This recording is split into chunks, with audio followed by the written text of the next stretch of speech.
How is it going, guys? Welcome back to the channel. Today we're going to be reviewing this 2024 Toyota Crown. Before we even get into today's review, I definitely just want to give a quick shout out to Sansone Toyota on Route 1 North in Avenel, New Jersey. They're letting me take this off their lot pretty much as we speak. I've worked with them plenty of times on the past on the channel.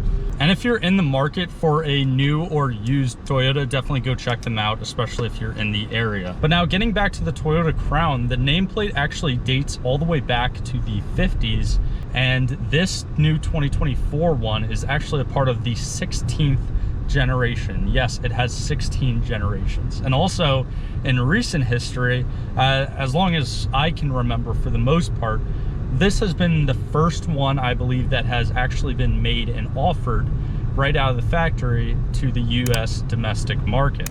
Now this is the limited trim, of course, so the MSRP is going to be right under 46,000 US dollars, right at $45,950. The XLE is a little bit over 40K, and the Platinum is actually a little over 53K. So just my first impressions of this car, it honestly feels like it has an identity crisis for the most part. I don't really mean that in a negative or positive way. It just seems as though it kind of does it all. It's a very luxurious feeling car. The outside looks phenomenal. I love the design for these new Crowns.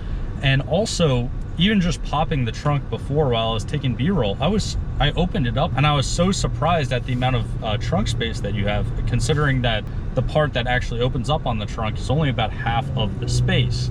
Now, it does seat 5, and talking about the second row of seating on this new Toyota Crown, there was definitely one thing that I didn't really like.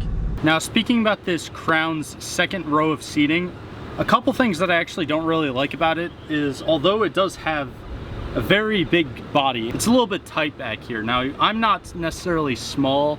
I am around 6 foot, even for the most part. But when the passenger seat is all the way back, now yes, this is all the way back, my knees are kind of on it. I don't necessarily think there's going to be a passenger that needs to have this all the way back. So you should be fine with legroom. However, me being as tall as I am, and I'm not, you know, incredibly tall, I would say I'm probably average.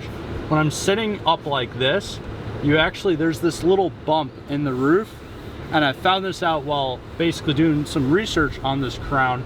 But yeah, the bump, as long as you're under like 5'9", maybe 5'10", maybe 5'8", I don't know, somewhere around there. As long as you're shorter than that and you're in the second row, you're fine.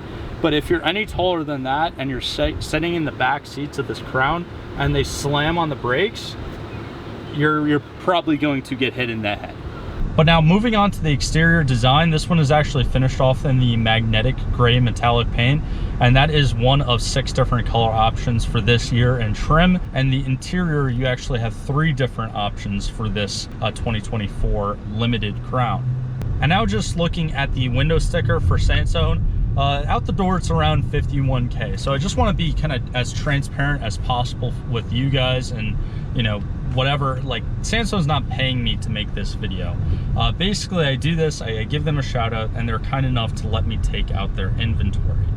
And honestly, a markup for me of basically up to like 51K from like 46 for its MSRP, it's not terrible, you know. But let me know what you think about this Crown and whether you think that it's, you know, definitely like worth that 50K or not, because they also do have the Platinum version, and there's another reason I love the Platinum trim as well. But unfortunately, that was kind of on the showroom floor. It would have been a pain to try to get out, whereas they just had this one outside, so I just went with it. But now moving on to the drivetrain, that's the main difference that really separates the Platinum from the XLE and Limited, like this one. So now for the Limited and XLE, they do have a slightly larger engine when it comes to displacement, with their 2.5 liter double overhead cam, 4 valve per cylinder, naturally aspirated inline 4, which again, it still is a hybrid system, so it makes around 236 horsepower at 6,000 RPMs with an electronic CVT transmission. Now, one thing the Platinum has that those 2 trims don't have is a 2.4 liter inline 4 engine. However, it has the hybrid max kind of name for it. It's essentially a turbo inline. So the Platinum, you're going to get that turbo, whereas this Limited and then the XLE, they're just going to be a naturally aspirated system with obviously the hybrid engines and everything as well. Now getting onto the highway here,